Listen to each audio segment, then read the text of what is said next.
Porque eu sou católico apostólico romano. Neste vídeo eu vou argumentar o porquê a Igreja Católica é a Igreja verdadeira, com fundamentações históricos e bíblicos.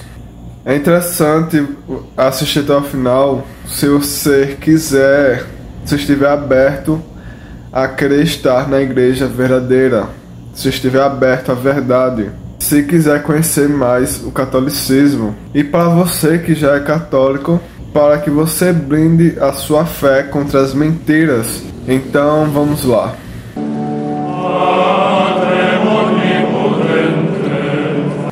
Em 1 Timóteo capítulo 3, versículo 15, diz que a Igreja do Deus vivo é a coluna e firmeza da verdade.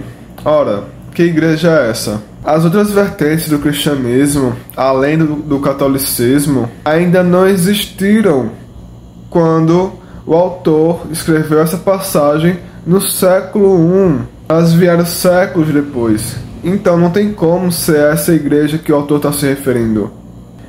E não venham dizer de que a Igreja Católica foi fundada por Constantino. Não há nenhum dado histórico provando isso. E Santo Agostinho foi ele quem trouxe a lista de papas, desde São Pedro Apóstolo até o papa contemporâneo dele.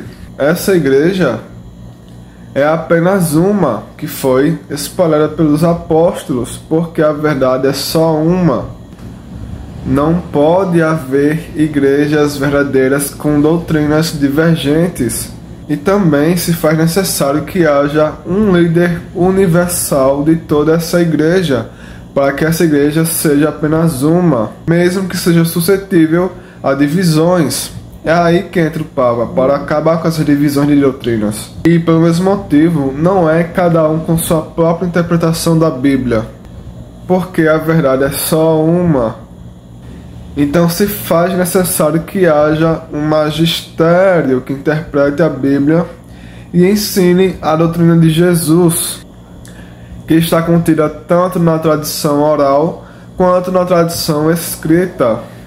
E em João capítulo 14, versículo 26, Jesus disse: "Mas eu enviarei o Espírito Santo, o Consolador, o Espírito da verdade, e ensinar-vos a toda a verdade, e lembrará tudo o que eu ensinei." Jesus estava se dirigindo aos apóstolos, que foram o primeiro magistério da Igreja Católica. Vejam, se somente a Bíblia fosse inspirada pelo Espírito Santo, Jesus teria dito: "Tudo que escreverem, o Espírito Santo ensinará, lembrará tudo que eu ensinei, etc, etc. Mas não. Por quê? Jesus está atestando a incorruptibilidade da tradição. Não importa se é de forma oral ou se é escrita. E isso está fundamentado em 2 Tessalonicenses 2,15, onde o autor ordena que as pessoas guardem a tradição oral quanto escrita.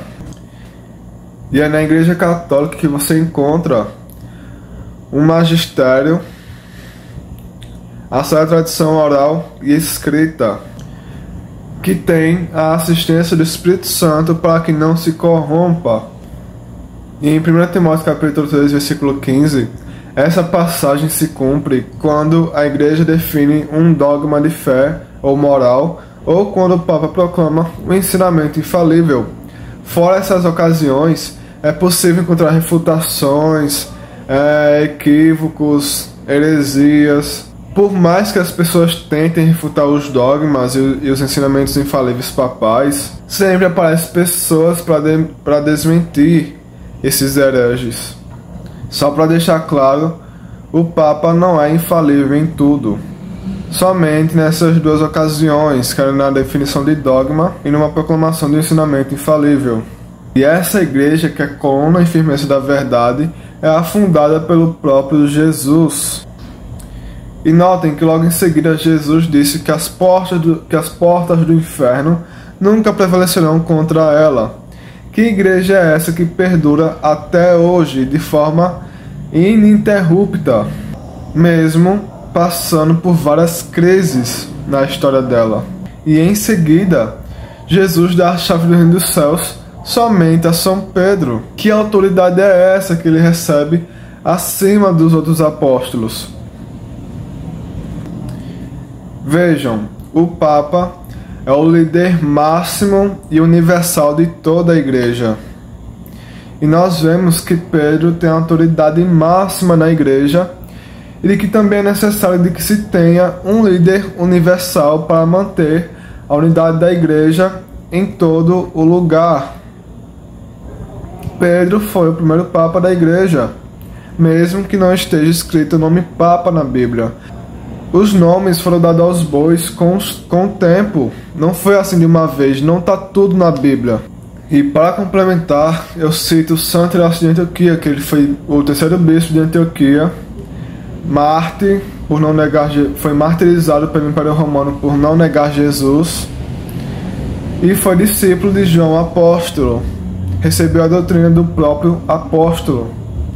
E ele escreve uma carta para a comunidade dos magnésios, dizendo: acorrei todos ao único templo de Deus, ao único altar do sacrifício, a um só Jesus. Há uma só fé, um só Senhor e um só batismo. Efésios capítulo 4, versículo 5. E notem que Santo Inácio de Antioquia, ele fala altar do sacrifício. Isso é a missa. E ele também escreveu uma carta para a comunidade de Esmirna, onde ele escreve: onde está o bispo, aí esteja a comunidade. Da mesma forma, onde está Cristo Jesus, aí está a Igreja Católica. E também, naquela época, já existia bispos. Em Atos capítulo 20, versículo 28, São Paulo cita os bispos. Ah, mas a doutrina católica é antibíblica. Da mesma forma que Jesus foi mal interpretado e caluniado, não seria diferente com o corpo místico dele, que é a Igreja Católica. A doutrina dela é santa. O que está errado é a sua interpretação da Bíblia e a interpretação da doutrina católica. Ah, mas na Igreja houve papas ruins, bispos ruins, a Igreja fez muitas coisas ruins. Em Mateus capítulo 13, Jesus disse que o joio deve crescer com o trigo.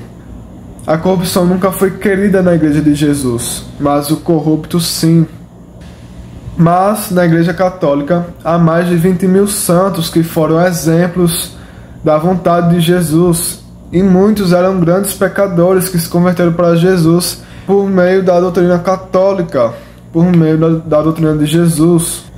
Claro, sem a graça, nada disso seria possível. E muitos tiveram dons sobrenaturais que você só verá na Igreja Católica Apostólica Romana. Em especial, São Padre Pio, que com certeza ele é o santo mais místico dos tempos modernos. Veja esse vídeo.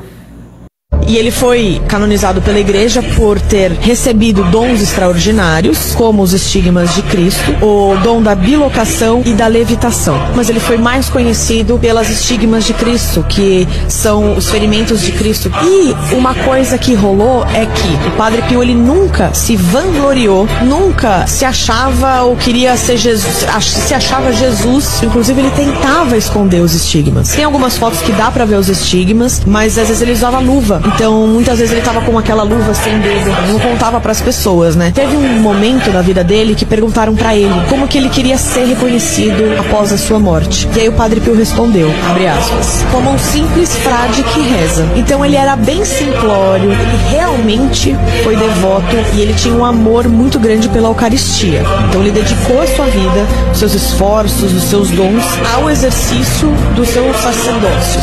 Então ele não tinha nenhum bem, dinheiro, não tinha dinheiro, e ele ficava no confessionário concedendo o sacramento da penitência durante horas sem descansar. Confessionário do Big. E para encerrar, quero falar do centro da fé católica, que é Jesus Eucarístico. O que é a Eucaristia?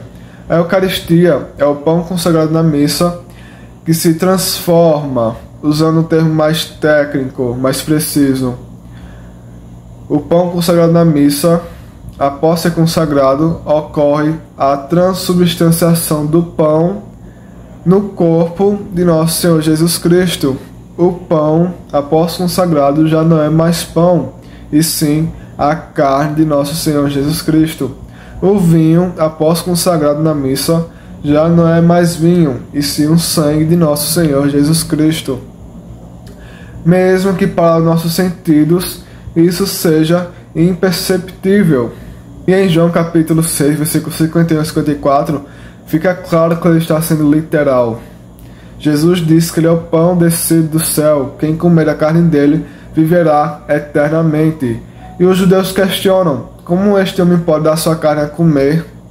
Jesus poderia ter dito, não, estou falando no sentido figurado, não foi isso que eu quis dizer, etc, etc. Mas não, ele só reforça o que ele estava dizendo. Em seguida ele diz, porque a minha carne é verdadeira comida, e o meu sangue é verdadeira bebida.